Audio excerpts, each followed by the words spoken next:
శ్రీ గురుభ్యో నమః. శ్రీకృష్ణ పరబ్రహ్మణే నమః.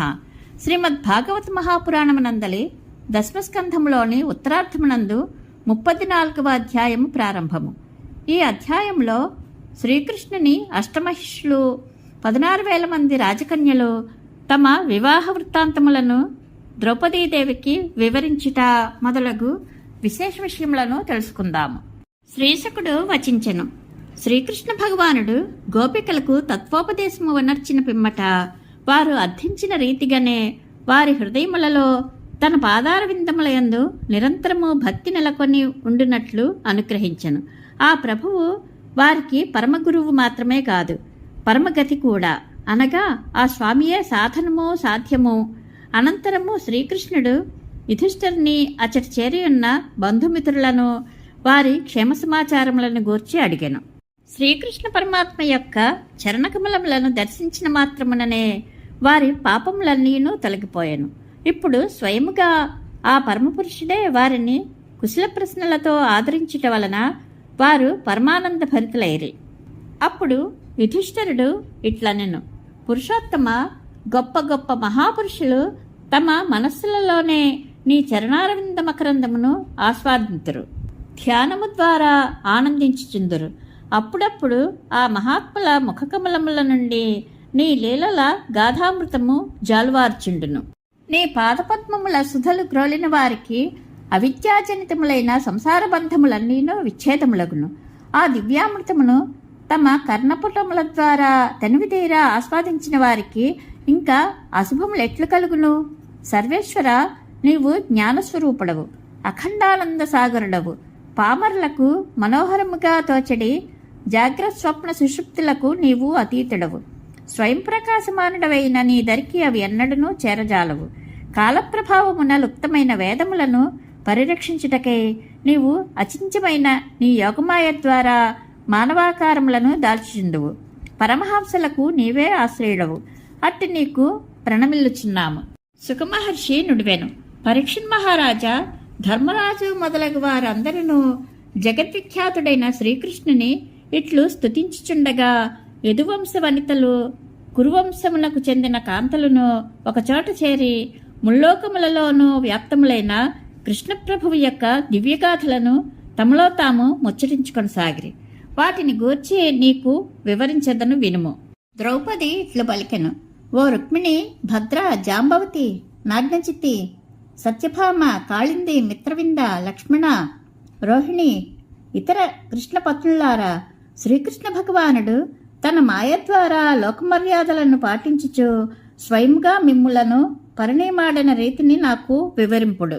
రుక్మిణి ఇట్లు పలికెను: ద్రుపదరాజకుమారి, అజేయులైన మహావీరులు సైతము వినమ్రులై శ్రీకృష్ణునకు ప్రణమిల్లి ఆ ప్రభువు యొక్క పాదధూళిని తమ శిరస్సులయందు దాల్చుచుందరు. అట్టి పురుషోత్తముని నేను వరించి ఉంటిని. కానీ మా అన్నయ్య రుక్మి నన్ను చేదిదేశపు రాకుమారుడైన శిశుపాలనకు కట్టబెట్టవలేనని నిశ్చయించుకొని వెళ్ళెను. ఆయనకు బాసటగా జరాసంధాదులు ధనుర్బాణములతో యుద్ధమునకు సర్వసన్నద్ధులై ఉండరి. అట్టి స్థితిలో శ్రీకృష్ణ భగవానుడు మేకల గొర్రెల గుంపుల నుండి సింహము తన భాగమును గ్రహించినట్లు నన్ను తీసుకుని వచ్చి పరిణయమాడెను. సకల సంపదలకును వైభవములకును నెలవైన ఆ స్వామి పాదపద్మములను జన్మజన్మలయందును ఆరాధించుచుండవలనని నా అభిలాష. సత్యభామ వచించెను: ద్రౌపది, మా తండ్రి యొక్క సత్రాజిత్తు తన తమ్ముడకు ప్రసేనుని మృతికి పరితప్త హృదయుడై ఆయన మరణమునకు శ్రీకృష్ణుడే కారణమని ఆ ప్రభువుపై నిందమోపెను. అంతటా ఆ స్వామి ఆ అపనిందను తొలగించుకొనుటకు పూనుకొనెను. పిదప ఆ పురుషోత్తముడు భల్లూకరాజైన జాంబవంతుని జయించి శమంతకమణిని తీసుకుని వచ్చి మా తండ్రికి అప్పగించెను. అప్పుడు ఆయన తన తప్పును తెలుసుకుని భయపడెను. నన్ను వేరొకరికి ఇచ్చి వివాహం చేయుటకు మా తండ్రి ప్రతిజ్ఞ చేసి ఉండెను. అయినను పశ్చాత్తప్తుడైన మా తండ్రి నన్నును శమంతకమణిని ఆ శ్రీకృష్ణ ప్రభువునకు అర్పించెను. జాంబవతి నుడివెను: ద్రుపదతనయ, నా తండ్రియగు జాంబవంతుడు తన ఇలవేల్పైన శ్రీరాముడే ఈ శ్రీకృష్ణుడు అని ఎరుగక ఈ ప్రభువును 27 దినములు ఎదిరించి పోరాడెను. యథార్థమును గ్రహించిన పిదప మా తండ్రి ఈ స్వామి చరణములకు ప్రణమిల్లి మణితో సహా నన్ను ఈ పరమపురుషునకు సమర్పించెను. సర్వదా ఈ మహాత్ములకు నేను దాస్యమనర్చుచుండవలనని నా అభీష్టము. కాళింది పలికెను. ద్రౌపదీదేవి శ్రీకృష్ణ పరమాత్మని పాదపద్మముల సేవాభాగ్యము అప్పుటకే నేను తపస్సు చేయుచుంటిని. ఆ విషయమును ఎరిగి కృష్ణప్రభువు తన సఖుడైన అర్జునునితో కూడే నా వద్దకు వచ్చి నన్ను చేపట్టెను. ఎల్లప్పుడూ ఈ దేవదేవునకు గృహదాసినై ఉండుటయే నా మనోరథము. మిత్రవింద వచించెను. ద్రుపదరాజకుమారి, మా తండ్రి యొక్క జయత్సేనుడు నా స్వయంవరమును ప్రకటించెను. నన్ను వివాహమాడగోరే రాజకుమారులు ఎల్లరనూ అచ్చటికి వచ్చిరి. మా మేనమామ కుమారుడు జగన్నాథుడు అయిన శ్రీకృష్ణుడు ఆ స్వయంవరమునకు విచ్చేసి రాజన్యులను అందరినీ జయించి సింహము శునకముల మధ్యనున్న తన ఆహారమును గైకొనినట్లు నన్ను స్వీకరించెను. అప్పుడు నా సోదరులైన విందాను విందులు ఆయనకు అడ్డు వచ్చిరి. అంతటా కృష్ణప్రభువు వారి అడ్డు తొలగించుకుని నన్ను ద్వారకకు తీసుకుని వచ్చి పరిణయమాడెను. జన్మజన్మల యందును నాకు ఈ పరమపురుషుని పాదప్రక్షాళన భాగ్యము లభించుచుండుగాక. నాజ్ఞచితికి సత్య అనియు పేరుగలదు. సత్య ఇట్లు పలికెను. ద్రుపదతనయ, మా తండ్రియు కోసల దేశమునకు ప్రభువు అయిన నగ్నజిన్ మహారాజు తన రాజ్యమున మదించిన 7 ఆబోతులను అదుపు చేసి బంధించిన వీరునకు నన్ను ఇచ్చి వివాహం చేయుదునని ప్రకటించెను. ఆ ఆబోతులు మిగిల బలిష్టములైనవి, వాటి కొమ్ములు మిక్కిలి వాడి అయినవి. పెక్కుమంది రాజకుమారులు వచ్చి వాటిని అదుపు చేయలేక విఫలులై వెనుదిరిగిపోయిరి. వీరుల దుర్మదమును అణచుటలో మేటి అయిన శ్రీకృష్ణుడు ఆ ఆబోతులను క్షణములో అదుపు చేసి శిశువులు మేకపిల్లలను వలె వాటిని అవలీలగా బంధించెను. వీర్యశోకనైన నన్ను ఈ విధంగా కృష్ణప్రభువు చేపట్టెను. మా తండ్రి నా వెంట పెక్కుమంది దాసీలను చతురంగ బలములను పంపెను. ఈ మహావీరుడు త్రోవలో అడ్డు వచ్చిన రాజకుమారులను జయించి నన్ను ద్వారకకు కొనిపోయి వివాహమాడెను. సర్వదా ఈ స్వామికి దాస్యం చేయుచుండటయే నా అభిలాష. భద్ర ఇట్లనెను. పాండవ పత్ని కృష్ణ భగవానుడు మా మేనమామ కుమారుడు. చిన్నతనము నుండి నేను ఈ ప్రభువుపై అనురక్తనై ఉంటిని. మా తండ్రి ఈ మహాత్ముని స్వయముగా ఆహ్వానించి నన్ను సాదరముగా సమర్పించెను. పెక్కుమంది చిలికత్తెలను ఒక అక్షౌహిణి సేనను కానుకలుగా అర్పించెను. కర్మానుసారముగా నేను ఎన్ని జన్మలెత్తినను ప్రతి జన్మయందును నాకు ఈ పురుషోత్తముని పాద సంస్పర్శ భాగ్యము కలుగుచుండుగాక. అదే నాకు పరమ శ్రేయోదాయకము. లక్ష్మణ ఇట్లు వచించెను. మహారాణి, క్షీరసముద్రము నుండి ఉద్భవించిన లక్ష్మీదేవి సకల లోకపాలరను కాదని శ్రీహరినే వరించిన కదా. అట్లే నారద మహర్షి పలుమార్లు కీర్తించగా శ్రీకృష్ణుని దివ్యావతారములను లీలా వైభవములను విని నేను ఎంతయో ముగ్ధురాలనైతిని. బాగుగా తర్కించుకుని పిమ్మట నేను నా చిత్తమును శ్రీకృష్ణ ప్రభువునకు సమర్పించుకొంటిని. సాధ్వి, మిగుల విఖ్యాతుడైన బృహత్సేనుడు మా తండ్రి. ఆయనకు నేననిన పంచప్రాణములు. శ్రీకృష్ణునిపై ప్రేమానురాగములను నిలుపుకొని ఉన్న నా యొక్క మనస్సును గుర్తించి మా తండ్రి ఒక ఉపాయమును ఆలోచించెను. రాజ్ఞి, మీ తండ్రి యొక్క ద్రుపద మహారాజు నీకు అర్జునుడు భర్తగా లభించుటకై మత్స్యయంత్రమును నిర్మింపజేసి స్వయంవరమును ప్రకటించెను. అట్లే మా తండ్రియు మత్స్యయంత్రమును ఏర్పాటు చేయించెను. ఆ యంత్రము బయటికి ఎవ్వరికీ కనబడకుండా ఆచ్ఛాదింపచేసెను. కాని ఆ మత్స్యయంత్రము ప్రతిబింబము మాత్రము భూమిపై గల కలసజలములో కనబడుచుండును. స్వయంవర ప్రకటనను వినినంతనే నలువైపులా గల వేల కొలది రాజకుమారులు తమ ఉపాధ్యాయులను వెంటబెట్టుకుని మా తండ్రి నగరమునకు చేరిరి. వారు సకల శస్త్రాస్త్ర విద్యలను ప్రయోగోపసంహారములతో బాగుగా నేర్చినవారు. పిమ్మట మా తండ్రి ఆ రాకుమారులందరికీ వారి బలపరాక్రమములకును వయస్సులకును అనుగుణముగా స్వాగత మర్యాదలను నెరపెను. వారు నన్ను చేపట్టు కోరికతో ఆ స్వయంవర సభలో ధనుర్బాణములను చేబూనిరి. వారిలో కొందరు అల్లత్రాడును సంధింపజాలక నిర్వీరులై తమ ప్రయత్నమును విరమించుకొనిరి. మరికొందరు నారిని సంధించుటకై వింటి యొక్క కొమ్మును వంచబోయి దాని దెబ్బకు క్రింద పడిపోయిరి. అంతటా వీరులైన జరాసంధుడు, అంబష్ఠుడు, శిశుపాలుడు, భీముడు, దుర్యోధనుడు, కర్ణుడు మొదలగు వారు ధనుస్సులను ఎక్కుపెట్టగలిగిరి. కాని మత్స్యయంత్రమును గుర్తింపలేకపోయిరి. పిమ్మట అర్జునుడు మాత్రము జలమునందు ఆ మత్స్యంత్రం యొక్క ప్రతిబింబమును చూచి దాని ఉనికిని గుర్తింపగలిగాను. అంతటా అతడు ఏకాగ్రతతో బాణమును ప్రయోగించెను. కాని ఆ శరము దానిని తాకినే గాని ఛేదింపలేకపోయాను. అభిమానధనులైన రాజకుమారులెల్లరూ తమ ప్రయత్నముల యందు విఫలులై దైన్యంతో వెనుదిరిగిరి. పిమ్మట కృష్ణ పరమాత్మ ధనుస్సును చేబూని దానిని అవలీలగా ఎక్కుపెట్టి బాణమును సంధించెను. అనంతరము ఆ ప్రభువు జలమునందు మత్స్యయంత్ర ప్రతిబింబమును ఒక్కసారి చూచి నిశితమైన తన శరముతో ఆ యంత్రమును ఛేదించి పడగొట్టెను. ఈ విజయము సర్వార్థ సాధకమైన అభిజిల్లగ్నమునందు ఘటిల్లెను. అప్పుడు ఆ పురుషోత్తముని విజయమును పురస్కరించుకుని ఆకాశమున దుందుభులు మ్రోగెను.